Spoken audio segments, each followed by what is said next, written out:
Hello everyone, welcome to our exploration of serverless event processing architecture. In this video, we'll understand what serverless infrastructure actually means.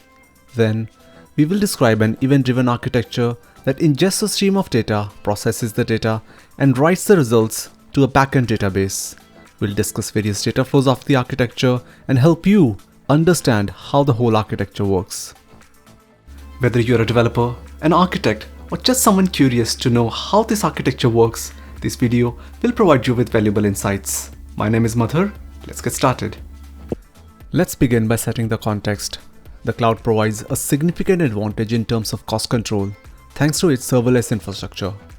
The infrastructure enables us to avoid recurring expenses when it is not in use, while still being available whenever a request comes. To better understand serverless computing, let's use a simple analogy. Imagine renting a car only when you need it, instead of owning and maintaining one all the time. That's what serverless infrastructure is like. With a regular infrastructure, you are like the owner of a car. You buy it, maintain it, pay for parking, and worry about breakdowns. It's all yours, but it takes time and money even when you are not using it. With the serverless infrastructure, you are like a car rental user.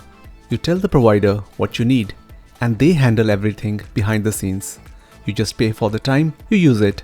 No hassles with maintenance or parking. With serverless, you write code, not manage servers. You focus on what your application does, not where it runs. It is pay as you go. You only pay for the resources you use. No wasted money on idle servers. It scales automatically. You don't need to worry about server capacity. It scales up and down based on your needs. Think of tasks like processing images, sending emails, and responding to online orders.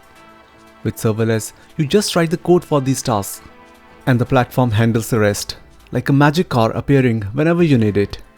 Here are a couple of key points to remember. Serverless doesn't mean there are no servers. There are still servers involved, but you don't have to manage them. Secondly, it's good for tasks that come and go, not for always-on app. Now we'll discuss an architecture that showcases the serverless capabilities of cloud.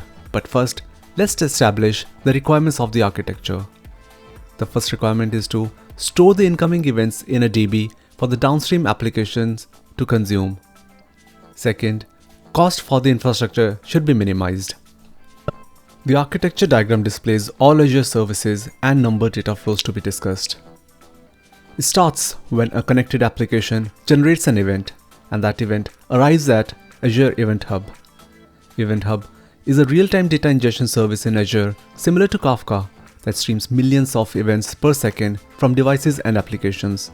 It is a central hub for collecting, buffering, and distributing event data for further processing and analysis. For Internet of Things or IoT scenarios, it is recommended to use Azure IT Hub. IoT Hub has a built-in endpoint that's compatible with the Azure Event Hub's API. So you can use either service in this architecture with no major changes in the backend processing. Next, a function app is triggered to handle the event. Azure Functions is an event-driven serverless compute platform. It allows you to run code snippets in cloud triggered by events or requests.